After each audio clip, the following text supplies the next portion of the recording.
यहां आपको अपडेट करेंगे। सुप्रीम कोर्ट ने कोयटा में वकील कत्ल केस में चेयरमैन पीटीआई को पीर को जाती हैसियत में तलब कर लिया है। मजीद जानते हैं डॉन न्यूज के नुमाइंदे हसीब भट्टी से। जी हसीब, अपडेट कीजिएगा। देखिए, जस्टिस याहिया अफरीदी पर मुश्तमिल एक 3 रुकनी बेंच ने ये जो चेयरमैन पीटीआई हैं उनकी दरख्वास्त पर समाअत की। उनके वकील थे लतीफ अफरीदी। उनके साथ मुकालमे के दौरान जस्टिस याहिया अफरीदी ने कहा कि रिलीफ लेने के लिए दरख्वास्त गुजार को जाती हैसियत में पेश होकर अदालत के सामने सरेंडर करना होता है। चेयरमैन पीटीआई को कहें कि वो खुद अदालत पेश हों।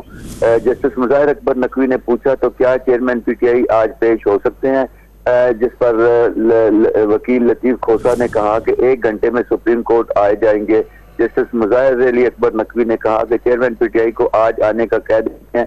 जस्टिस याहिया अफरीदी ने रिमार्क दिए कि बेहतर होगा कि पहले हुकूमती वकील का इस केस में जवाब आ जाए, फिर चेयरमैन पीटीआई पेश हों।